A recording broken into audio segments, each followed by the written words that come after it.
સૌપ્રથમ આપણે કઢાઈમાં તેલ લઈશું, ત્યારબાદ એમાં બટર એડ કરીશું. બટર અને તેલને થોડું મેલ્ટ થવા દઈએ. એમાં થોડું જીરું એડ કરીશું.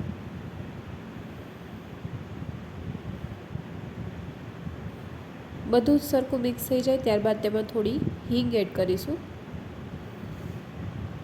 હવે લસણની પેસ્ટ અને ડુંગળી તેમાં એડ કરી અને તેને સાતળી લઈશું.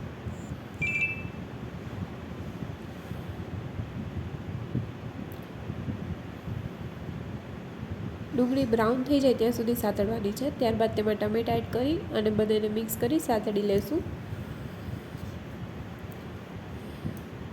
ડુંગળી અને ટમેટાં બંને બરાબર સતળાઈ જાય તે માટે આપણે તેમાં થોડું મીઠું એડ કરીશું.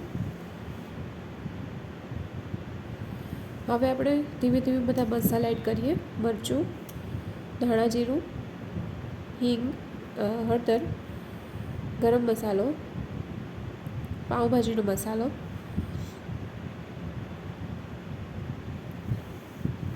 હવે આ બધાને બરાબર મિક્સ કરી લઈએ. હવે આ બધું થોડું મિક્સ થઈ જાય અને થોડું પાકી જાય ત્યાં સુધી આપણે એને હલાવશું. ત્યારબાદ તૈયાર કરેલા ભાત એમાં એડ કરી દઈશું અને બાફેલા મગ જે આપણે રાખ્યા છે એ પણ એડ કરી દઈશું. હવે બંનેને બરાબર મિક્સ કરી લઈશું. તો રેડી છે આપણા મગ પુલાવ.